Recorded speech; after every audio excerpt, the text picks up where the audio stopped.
Bom, boa tarde a todos os presentes, boa tarde ao professor, agora palestrante, o nosso palestrante, professor Felipe Chaves, professor do Departamento de Matemática da Universidade Federal da Paraíba, fez graduação, bacharelado em Matemática na Universidade Federal do Piauí, mestrado em Matemática da Universidade Federal da Paraíba, e doutorado em matemática pela Universidade do País Vasco, na Espanha, e pelo Basque Center para matemática aplicada também na Espanha. E também um pós-doutorado na Université de Nice-Sophie Antipolis, na França, trabalhando principalmente controle e estabilização de EDPs. Eu gostaria de agradecer a presença do professor Felipe, a paciência pela pequena espera que agora a gente teve, né, de entrar as pessoas para assistir. E você tem 30 minutos para a apresentação. Bom, primeiramente, boa tarde a todos. Espero que todos estejam vendo a minha tela e me escutando bem. Tá? Gostaria de, primeiramente, agradecer ao comitê organizador, em nome de Juan, pelo convite para participar do evento. Uma ótima iniciativa, esse evento, né? A gente aproximar os pesquisadores em análise e EDP do Brasil, os jovens principalmente, né? A gente nos últimos anos tem formado muita gente e muitas vezes a gente perde um pouco o contato com algumas pessoas que podem estar trabalhando com coisas mais ou menos parecidas ou coisas que podem acrescentar na nossa pesquisa também, né? Então é muito louvável iniciativas como essa, desse workshop, e ainda mais online, que possibilita que mais gente possa participar, né? Então, hoje eu escolhi um tema que eu gosto muito, um problema, na verdade, que eu gosto muito de trabalhar, que é o problema da controlabilidade para o sistema de Keller-Siegel. Tá? É um sistema que eu gosto muito, acho um sistema muito interessante, tem muitas propriedades interessantes nesse sistema, e aqui eu vou focar num dos primeiros resultados que a gente obteve. Isso aqui vai ser um dos resultados que eu obtive com o Sérgio Guerreiro, da Université Sorbonne, né, na França. Tá? Então, a gente vai focar em duas coisas. Uma é propriedades de controle para esse sistema, tá? Que é propriedades essas que eu vou falar, e ainda assim, uma outra noção que é a de controle uniforme, ou seja, a gente vai querer controlar o sistema de uma maneira uniforme com respeito a um certo parâmetro que eu vou explicar a seguir, tá? Bom, antes de entrar na parte teórica da coisa, do sistema em si, eu vou explicar um pouco o que está por trás desse sistema, tá? O sistema de Keller-Siegel, ele é um sistema da biologia matemática. Ele foi estudado pela primeira vez, foi descoberto, entre aspas, né? Ou modelado, né? Ele surgiu na década de 70, tá? Para descrever o comportamento de populações de bactérias. Tá? Então, eles tinham uma população de bactérias que essa população de bactérias ela reagia a um estímulo externo no ambiente onde elas estavam, ou seja, era jogado um produto químico e as bactérias elas reagiam e elas se movimentavam. E esse sistema ele descreve exatamente o movimento das bactérias com relação a uma força química, um reagente químico no ambiente, tá? Então, depois disso, desenvolveu toda uma teoria, e esse sistema de Keller-Siegel é um sistema base da área da biologia matemática chamada de quemotaxis, tá? Que eu vou explicar um pouco o que é a quemotaxis. Em português, na verdade, seria quimiotaxia. Tá? Então, o que é a quimiotaxia? Né? Que é onde o sistema de Keller-Siegel é o sistema base, a equação base. Então, a quimiotaxia, como está escrito aqui, ela é a descrição do movimento, né, de uma população Pode ser bactéria, pode ser tecidos epiteliais, pode ser uma população humana, por exemplo, se você quiser, mas aí já tem que ter um pouco mais de detalhes, obviamente, mas poderíamos pensar, tá? Então, você tem uma população que ela vai reagir a um estímulo externo no ambiente onde essa população está, né? Por exemplo, a população humana, ela vai se movimentar de acordo com, hoje em dia nem tanto, mas antigamente, né, de acordo com as estações do ano e de acordo com a necessidade de alimentos, né? Então, é uma noção que engloba muitas coisas, desde populações humanas ou população de bactérias, entre muitas coisas, até coisas que eu não vou entrar muito em detalhe aqui, por causa do tempo, tá? Mas aqui eu coloquei algumas aplicações dessa área, tá? Crescimento de tumores, resposta inflamatória, cura de feridas, embriologia, né? Crescimento de bactérias e formação de padrões em populações, tá? Então, um exemplo grosseiro, mas que explica um pouco o que a gente poderia entender pela quimiotaxia, onde o sistema de Kelly-Sigel poderia surgir, a gente pode pensar num corte. Se você tiver um corte na sua pele, vão surgir bactérias, né? Que vão estar ali, que se você não cuidar vai inflamar. Se você jogar um medicamento, né? Você joga, sei lá, água oxigenada, alguma coisa para tentar matar as bactérias elas vão se movimentar em resposta ao que você jogou na ferida. Então, o que descreve o movimento das bactérias aí seria o sistema de Kelly-Sigel, tá? Então, matematicamente, o sistema de Kelly-Sigel, ele é um sistema acoplado, não linear, de duas equações parabólicas, tá? E onde a não linearidade é muito forte. Veja que a não linearidade, ela está aqui na equação, na primeira equação, ela é um divergente do produto da primeira variável pelo gradiente da segunda. Tá? A segunda equação eu vou considerar linear, tá? Então, é um sistema de duas equações acopladas. U aqui é a população de bactéria, a densidade da população, nesse caso eu estou pensando em bactéria, e V é a concentração, a densidade da concentração química que você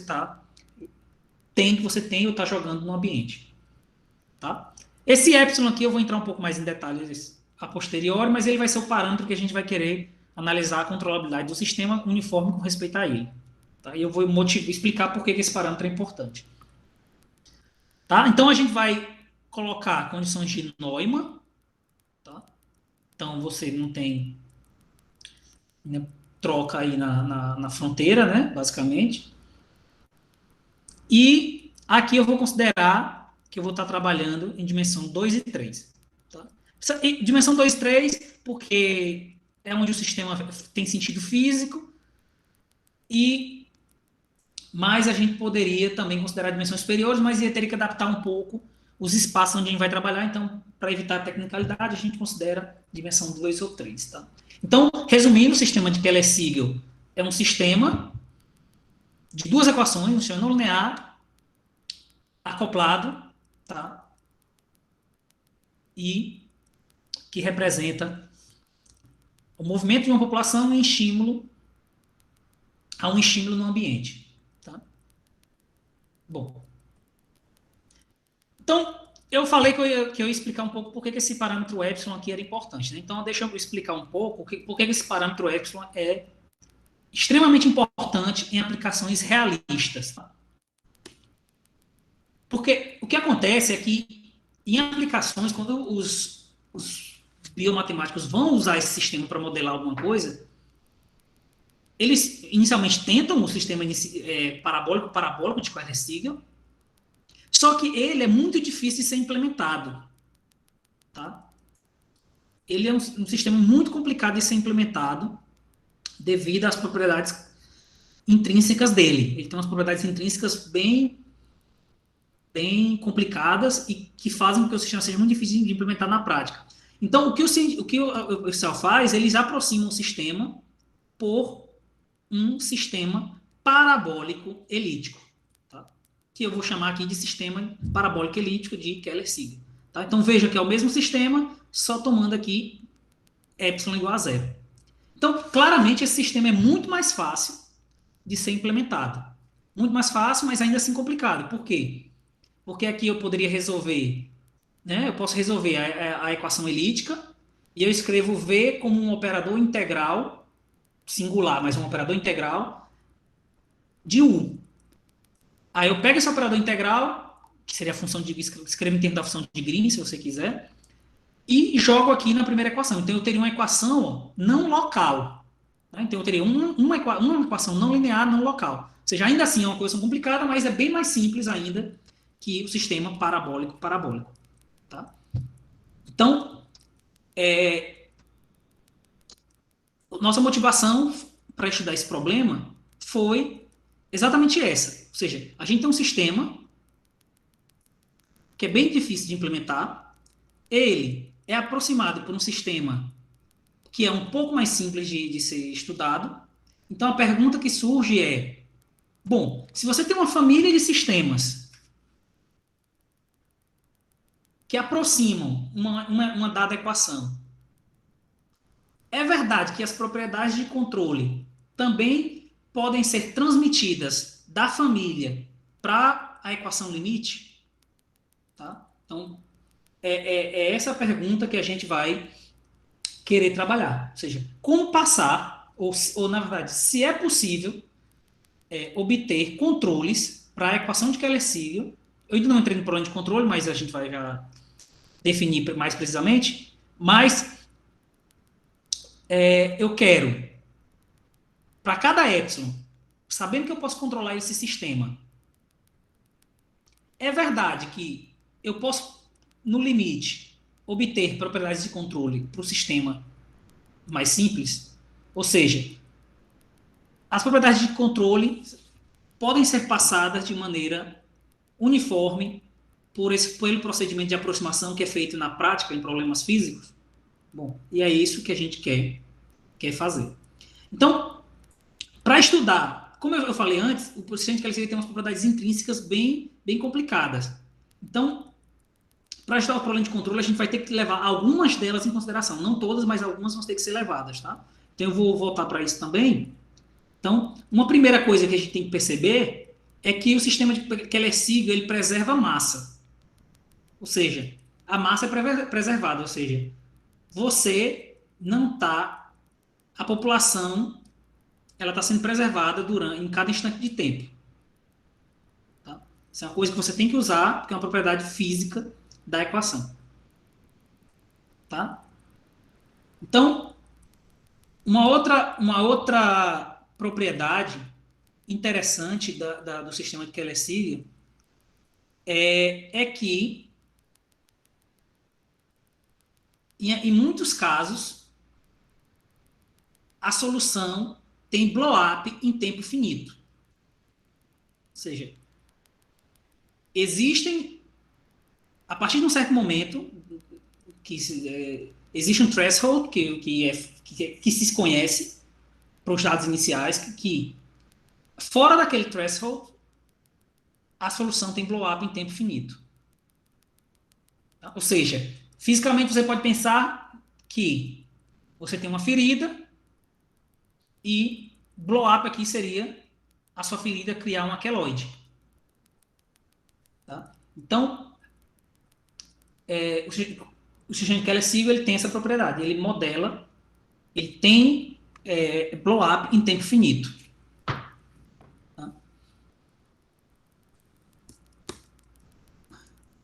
Tá?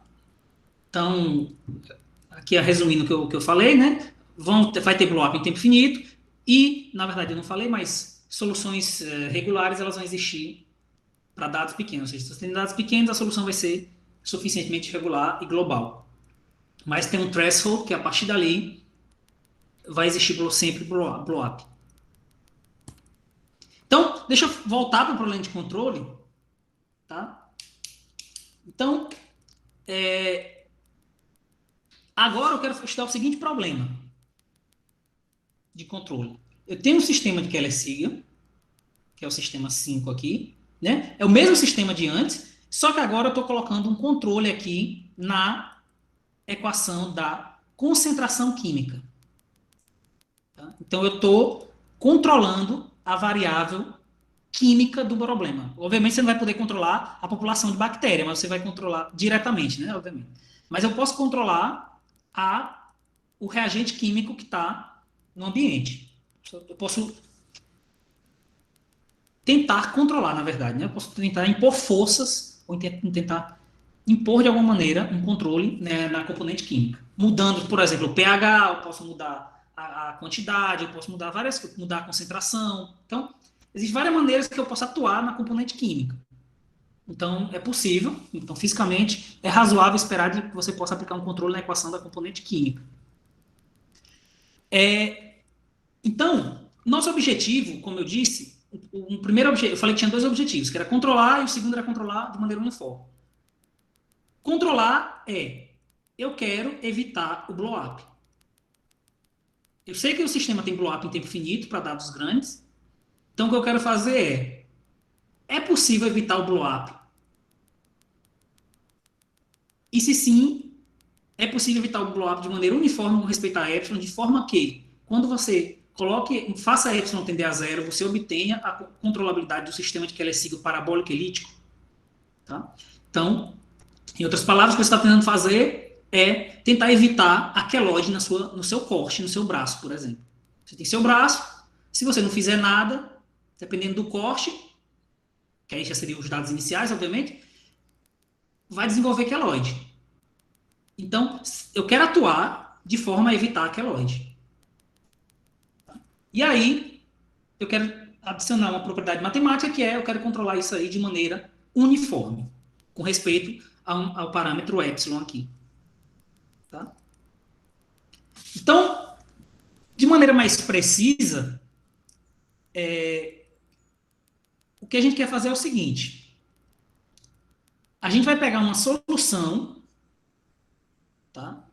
Matematicamente, o que a gente vai fazer, então, vai pegar uma solução conhecida, que é a chamada trajetória, e a gente vai tentar levar a solução do meu sistema a essa trajetória conhecida em um instante de tempo t maiúsculo dado. Ou seja, dado um instante de tempo t, eu quero encontrar um controle que é limitado independentemente de epsilon, tal que a solução no tempo t coincide com a trajetória conhecida.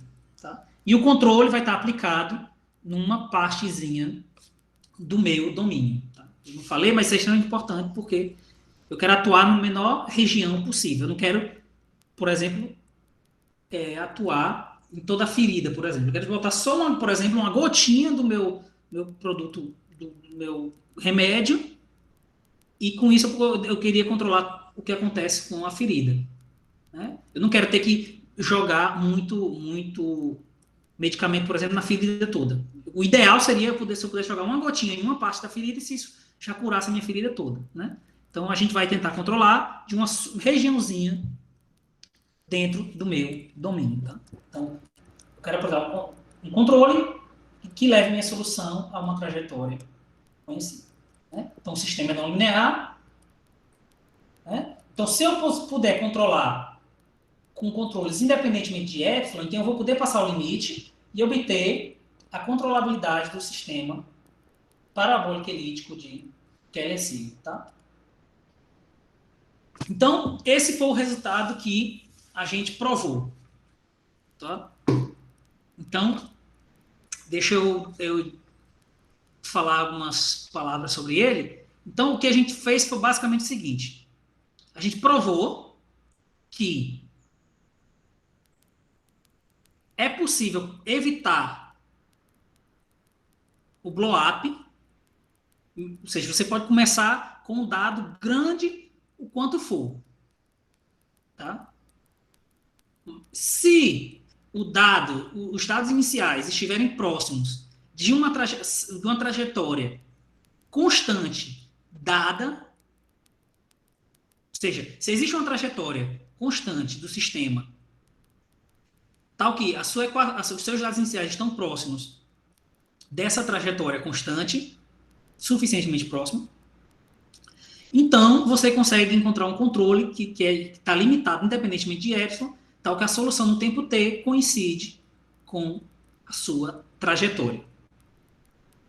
Tá? Então, eu realmente consigo evitar o blow-up se os meus dados iniciais estão próximos, em umas normas adequadas, nesse caso H1, H2, de uma trajetória constante, de constantes. Lembre-se, eu falei, né? Se existe um threshold, tá ok. Se a norma do dado inicial for maior que aquele threshold, você tem blow-up, não tem como evitar. E aqui, se não tiver sem controle, obviamente. Então, o que é que a gente está dizendo é, bom, se a sua norma for grande, mas ela estiver próxima de uma trajetória constante, você consegue evitar o blow-up. Tá? É isso que o nosso resultado diz. E aí, qual é a ideia para provar esse resultado? A gente vai usar um argumento de linearização mais um teorema da função inversa. Tá? Bom, então, primeiro eu vou linearizar o meu sistema parabólico em torno à minha trajetória constante. Linearizei, tá? Veja que agora eu tenho duas equações parabólicas, um sistema linear de duas equações parabólicas, tá? Onde o controle está atuando na segunda equação e o acoplamento, o controle G atua na equação de V e V atua na equação de U através do seu Laplaciano, ou seja, o controle ele atua indiretamente na equação de U por meio de um Laplaciano. Ou seja, a informação ela passa de maneira muito fraca.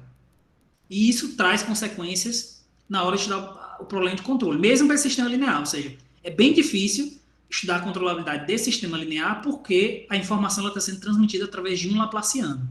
Tá? Então, isso vai dificultar um pouco, isso dificulta um pouco as contas do que a gente quer fazer. Tá? E aqui, como eu quero aplicar um teorema de função inversa, eu coloco dois lados direitos aqui, duas forças externas apropriadas, H1 e H2, que eu vou assumir que elas estão em espaços de Banach apropriado que eu defino a posteriori. Tá?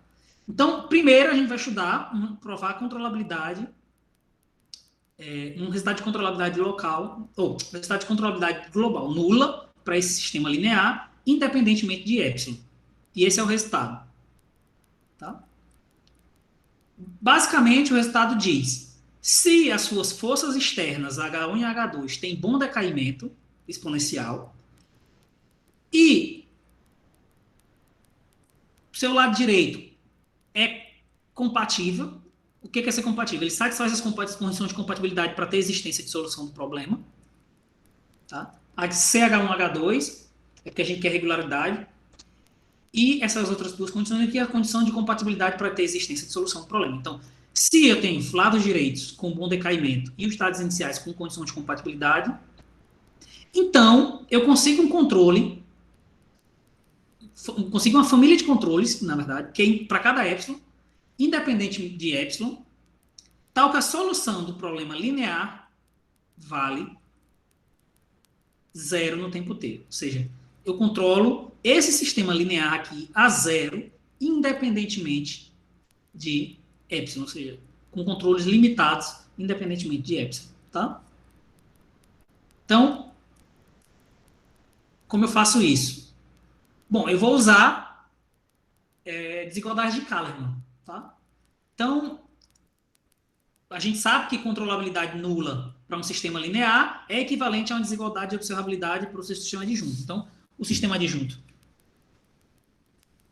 é esse, tá? Onde F1 e F2 são lados direitos quaisquer.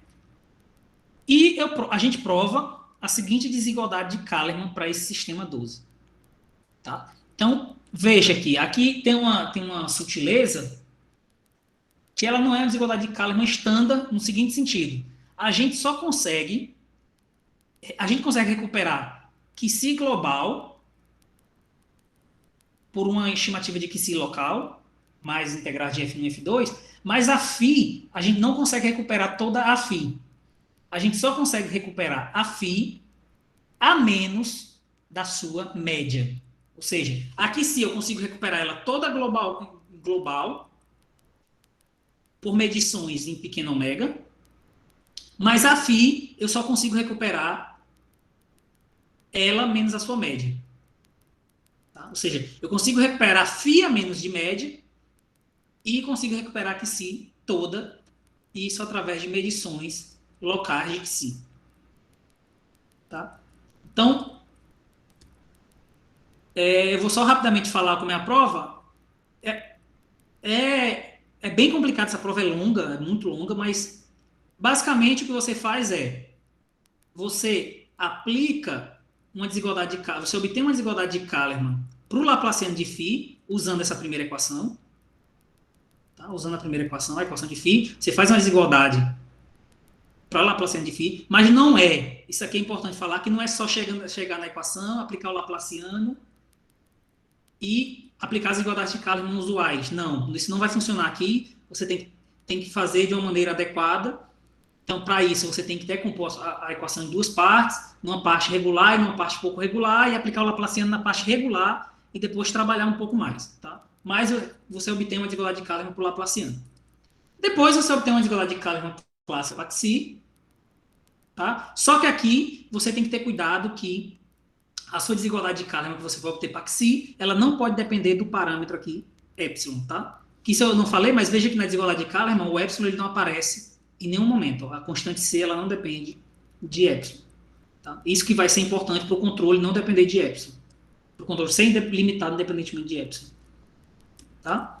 Então, depois você faz a desigualdade de Kahneman para Xi, e depois você estima uma integral local da parte regular que eu vou chamar de erro, do erro regular que você tinha na Kahneman de φ.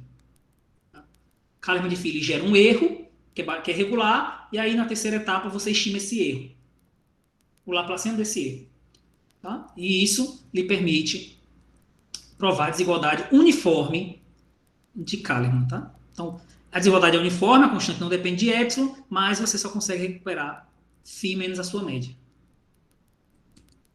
Tá? Então, como eu disse, essa desigualdade de Kahneman uniforme com respeito a epsilon implica nesse teorema de controle nulo para a linearização da minha equação de Keller-Segal. Tá? Isso é clássico. E a última parte é a parte do teorema da função inversa, que aí eu vou passar rapidamente, mas basicamente eu defino um operador adequado em espaços de Banach adequado, tá? E com esse operador adequado eu aplico um teorema de função inversa preciso. O que eu quero dizer com preciso? Porque, veja que tem um problema. Quando a gente vai aplicar, para aqueles que são especialistas em Kahneman, quando você vai aplicar o teorema da função inversa, não, aqui eu posso mostrar aqui, fica melhor. Quando você vai aplicar o teorema da função inversa para esse operador, você tem que aplicar para cada epsilon. Então, o que você está pelo teorema da função inversa é para cada epsilon existe uma bola que depende de epsilon, tal que você tem solução e a solução depende de epsilon.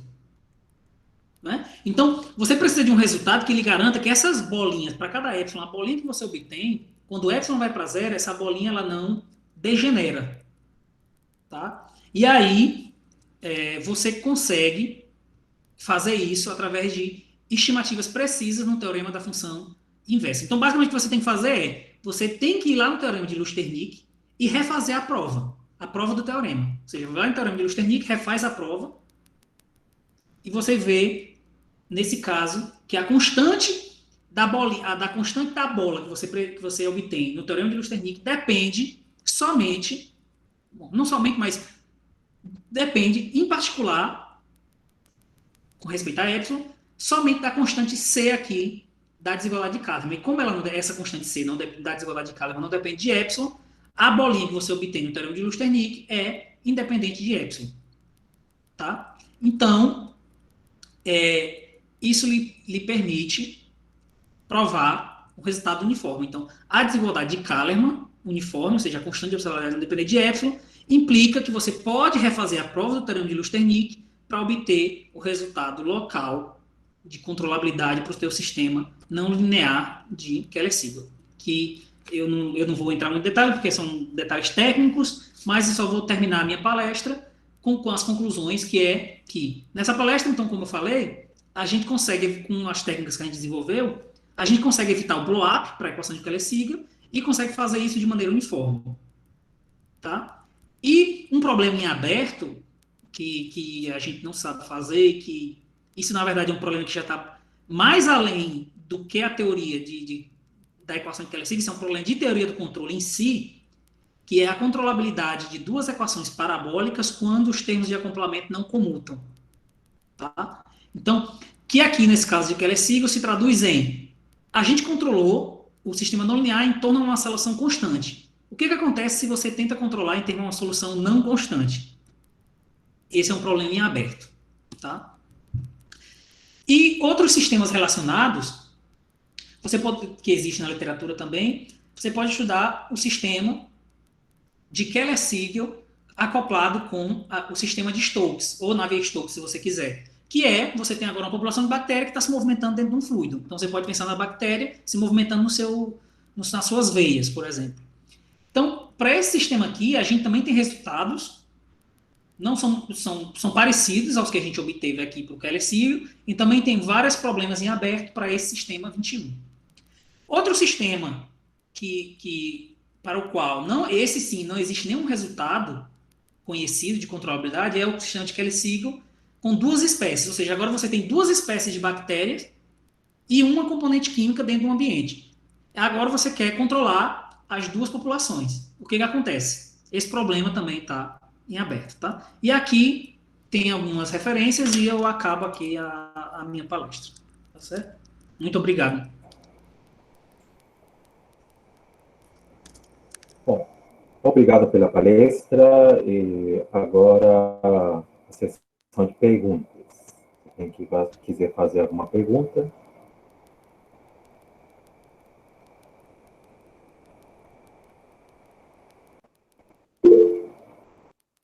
Oh, Felipe, una preguntinha. Parabéns por la palestra, excelente palestra, muito limpia, clara.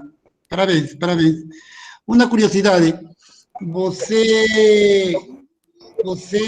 refez a desigualdade, perdão, você refez o teorema da função inversa de Lusternik e viu a constante de dependência e aí viu que uma curiosidade, de que depende de essa constante?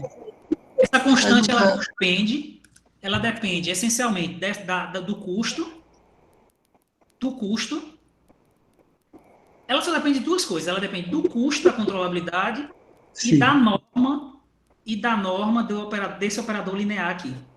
Ah, sí. Y el epsilon que está ahí dentro del operador, él de alguna manera no aparece. Mas veja que o operador ele depende de epsilon, né? Porque eu não coloquei, mas ele depende de epsilon também. Sim. Uhum. Mas isso é uma coisa interessante, que quando você vai estudar a norma desse operador, no final das contas, só o que importa é essa constante aqui, porque, na verdade, a norma do operador L, ela também está estimada em termos dessa constante, de alguma maneira. El epsilon debe aparecer de una manera positiva, por decir, ¿no? Y él es absorbida por decir, alguna cosa así. Excelente, bastante capciosa essa ideia, muito boa, parabéns. Obrigado, Felipe. Mais alguma pergunta de algum dos participantes?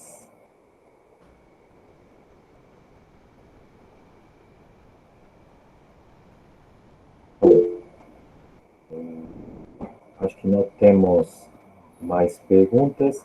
Então, agradecemos mais uma vez ao professor Felipe pela palestra e desde já fica o convite aberto para próximos eventos que possamos organizar. Se quiser participar, será muito bem-vindo. Mais uma vez, obrigado.